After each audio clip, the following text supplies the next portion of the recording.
Good morning, true crime friends. How you doing? Listen, we need to talk about this Jennifer Crumbley. Y'all, she was back in court on Friday, and I was like, oh, Jennifer girl, Jen. She's team honey buns. Okay, but look. You know what you need to do. First, please like this video, subscribe to the channel, and find me over on social media. I'm on Blue Sky, I'm on Facebook, and I'm on Instagram. So look, Jennifer Crumbley.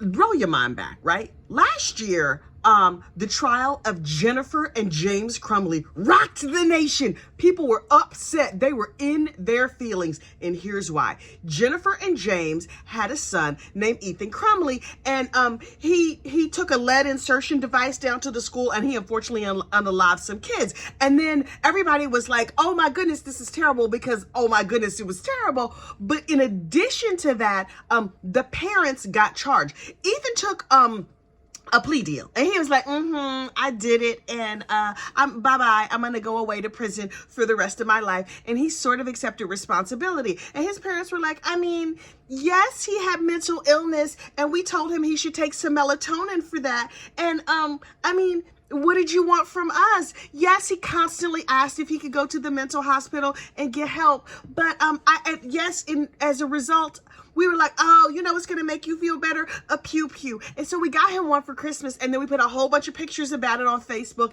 and we didn't store it safely. Who would have guessed that our mentally ill son would take his lead insertion device down there to the school and do terrible things? And so the government over there in Michigan was like, y'all gonna go on trial for what your son did. And they're the first parents in the nation to be sentenced for a school unfortunate unaliver. And some people were like, the parents should not be charged. And other people were like, the parents should absolutely be charged. And it was very, very heated. Oh, child, people were in their feelings and losing their minds over here on the YouTube. And I was like, look at this. This is all very interesting. And then I just talked about it because, you know, that's what I do. Now, you may remember this case because Jennifer Crumbley had a very, very interesting lawyer. Her lawyer, Shannon Smith, hey, Shannon girl, how you doing? Is actually a very, very skilled attorney, but she had some odd little quirks, right? Number one, she apologized a lot. She's like, hi, I'm Shannon Smith. I'm sorry. Okay, I would like to call to the stand. I'm sorry. I was like, ma'am, why do you keep saying you're sorry? But okay, some people do that. I'm not about that. I'm sorry life unless I did something that I need to be sorry for. But in addition to that, Shannon allegedly had a little bit of chicken on her daddy's side. I refer to her as the chicken lawyer because when she got heated up, she would like clock and flop around the courtroom, and she would be like, Your Honor, blah! And like, that's how I experienced her. Now, was she actually clucking? No, but she gave this spirit of cluckation when she would talk and when she would get excited. And so her sort of mannerisms in the courtroom was like, I'm a hot mess, and sometimes I mess up, and my client is a hot mess too. And so you should just take me as a regular person who sometimes messes up. But ma'am, all of us mess up. Absolutely. Most of us don't mess up in a way that ends other people's lives. You see how that's different? You see how that goes? And then when the case was tried, Shannon balked and clucked. I think once or twice she laid an egg in court. Don't go by me though. That's not exactly what happened. I'm giving you the spirit of what happened. So she may or may not have laid an egg in the courtroom. And then she was like, okay, Your Honor, my client got convicted, but I think you should just give her time served, and she could come and live in my guest house. And the whole internet was like, Heifer, what? What? You gonna let this hot mess of a woman come and live in your guest house? Okay. Also, chickens have guest houses? Oh, all right. You got like a side coop or something she can stay in? So anyway, it was a very controversial case. And the chicken lawyer, I should put some respect on her name. Chicken Shannon Smith is still very involved in the Crumbley case. She cares about it deeply. You know, in fact, a lot of Jennifer Crumbley's lawyers are very, very passionate about this case, and good for them. I think all lawyers should be passionate about whatever case they're trying, even though, in my opinion, Chicken Shannon, girl, go on help some other people, because this is beyond your help.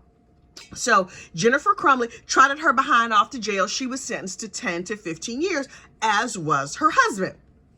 Well, Apparently, there have been appeals filed, and there's a new appellate counsel who is not chicken, but is very, very animated. Now, listen, part of the reason that he seemed extraordinarily animated to me could be because I watched him on 2X. Also, I watch everything on 2X, but he was very, very hyper. And I was like, what are they putting in the water down? They drinking more than coffee down there. I don't know what they have. Is it the Postum? Is it espresso? He was very, very excitable. And I was like, sir, calm down. I don't know what he got on his daddy's side, but it was something that gave him a lot of energy and he was very exercised about the whole situation. The Supreme Court of Michigan was like, I'm going to refer this to the lower court to look at it again. And so the original judge who had the case was like, okay, I'm here. I'm ready to hear your new arguments. And so the very jumpy appellate attorney was like, okay, I think you have two options. You could either give her a JOA or a new trial. A JOA is a judgment of acquittal. And that is basically when they were like, I looked at this whole thing and you can just go on home. Just go home. Get on out. Get out of here. What are you still doing here? And the judge was like, what? No, she's not getting a JOA. She's definitely not getting a judgment of acquittal. But let me think about the new trial. Here are the grounds on which this very, very, very hyperactive attorney wanted her to get a new trial. Now, see, during the course of the trial, a whole bunch of people came in and testified. And they were like, Jennifer and James were, first of all, it was pretty clear to me they didn't want that baby. They got pregnant by accident. They had the baby, and then they spent all their time doing this child no favors at all. Ignoring him, leaving him on his own, and just being like, why are you here? We have to feed you again. I mean, that's not exactly what they said, but in my opinion, that is the spirit of what they brought to the entire situation. They did not have time for this child. They were out here swinging, which, okay, do you, but like, you can swing when your kid is not, unfortunately, unalive and others. Swing all you want. Swing with every person in the state of Michigan and beyond. I don't care. But if you have a child who's at home, who's profoundly mentally ill and telling you he's upset and profoundly mentally ill, maybe you should not be worrying about Uchi and other people's coochies. She was also allegedly an alcoholic, a beverage enthusiast, I guess. I don't know what the politically correct term is for people who really, really, really enjoy alcohol or wine or whatever it was. So these parents were drinking a lot, Uchi and other people's coochies, and riding horses. Seemed to me they took better care of them horses than they took of their mentally ill son. But okay. And they were like, how can we bond with our mentally ill child? Oh, I know. We're going to get him a pew-pew. And we're going to go down to the firing range.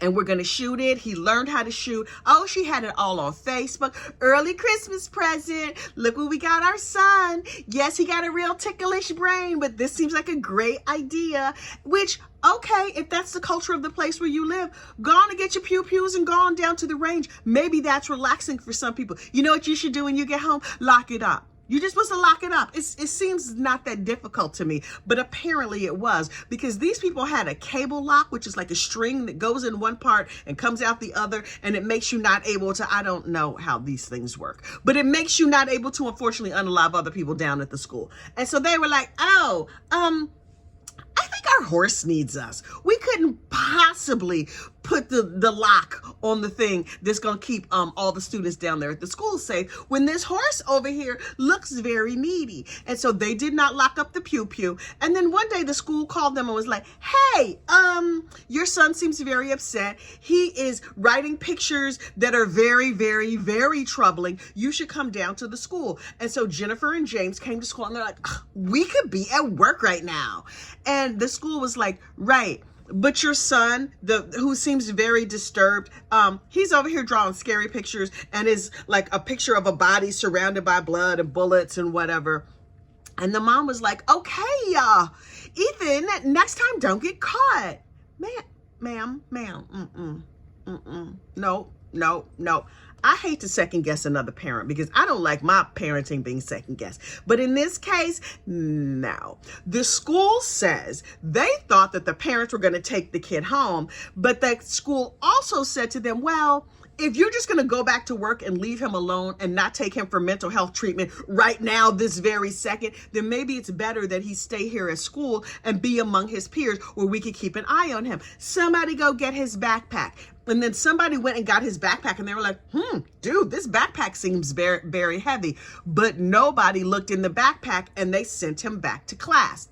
At trial, the school got up there and they were like, she seemed like a terrible mother to us. The meeting only lasted 10 minutes. She didn't want no parts of it. It was horses that needed to be fed and them drinks are not going to drink themselves. And she can't swing with other people while she's at this meeting. And so the meeting lasted like 11 or 12 minutes. And then she rushed out and went on with her merry way. Nobody checked the backpack, not the school, not the parents. They sent Ethan to class. And then like a few minutes later, he went and took out a gun and unfortunately unalived a couple of people. And these parents' first response was not, oh my gosh, is my child safe? Their first response was, oh my gosh, I have to go home and check and see if our pew-pew is stored well and is secured. And then they started texting Ethan, don't do it. To me, that says whether it was in the back of your mind or the front of your mind, you knew your son was dangerous. And why are you letting your dangerous son out at the kid's school? Like, no,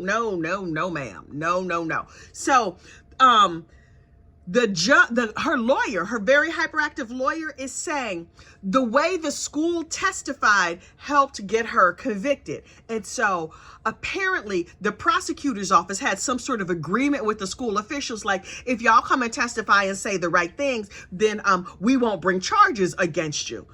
Okay. That doesn't change all the other facts of the case for me, but okay, fine. So Jennifer's lawyer is saying it's those school officials. We read the agreement that they had, and the school officials really, they're the ones who swung the case. Hyperactive lawyer, listen, can I tell you something? Whether or not the attorney is saying that the school officials had immunity to testify, like, come in here and say what we want you to say, and then we won't charge you. And then the state was like, we never said that to them. We said, come in here and tell the truth, and we will deal with charging decisions later. P.S. Was there enough to charge the school? I mean, maybe civilly, you could get a whole bunch of money from that school. But what they gonna do? Put it on your books so you can eat you some zuzus and wham-whams and soups and pies down there at the prison? That's all you was gonna get. But okay, whatever. Oh, I guess the parents of the kids who are no longer on this mortal coil would have gotten some money. But in the grand scheme of things, honestly, they would rather have their kids. I promise you, they would rather have their kids. So the lawyer was saying it's the agreement that the state made with the school caused the school to testify in a particular way to make these parents look very, very negligent. And that's why these parents got convicted. I watched the trial, and I think it was Jennifer Crumbley's actions or inaction that is what got her convicted. But okay, I'm only a big mouth lady in New Jersey, child. I was not there. This was not my child, but this could be any child in America, any family in America. So I'm looking at y'all crazy, right? The state got up and was like, we never gave the school immunity, blah, blah. They argued back and forth. And Jennifer sat there in the court watching everything. Can we talk about Jennifer Crumbley? Can we? Now listen. On this channel, Gossip, Rumor, and Innuendo, please know you are not here for, this is not Reuters. You're not here for facts, F-A-C-T-S. You're here for facts, F-A-X. Just what I heard, what I feel in my spirit. So maybe don't go by me. But in my opinion, Jennifer Crumbley, pre-arrest, looked like a regular average mom. Post-arrest, she kind of looks like a hobbit. What the hell happened to this lady? Did y'all... I don't listen. I know they not giving you like tossed salads and sushi down there to the prison. Okay, fine. She gonna be in there for 10 minutes, for 10 years. And I'm like, there's always a glow down when people go to prison. Always. Across the board, every single person has a glow down. But this glow down is next level. What are they doing to this lady? She's Team Honey Buns, as I previously mentioned. She has found the cakes and the pies and the soups, and all. But it's not necessarily just her weight, the way she carries herself. Does Jennifer Crumbley have a little bit of a ticklish brain? I mean, listen, I'm sure she's not happy and excited. I'm sure she is like, oh, I thought I was going to be out here swinging and talking to my horse. Why am I sitting here in prison with all these other women and these low thread count sheets? She looks a mess. Oh my God. She looks homeless. Before she was like a real estate agent or whatever. She was pulled together. She was polished. And I understand that some people do better in prison than others. Lori Vallow Daybell over there with the tampon curls. Child, Jennifer Crumbley, her glasses are down. She's like, she looked like she aged 100 years. And they were like, can you take off the belly chains? Because she has a big giant, what do you call it?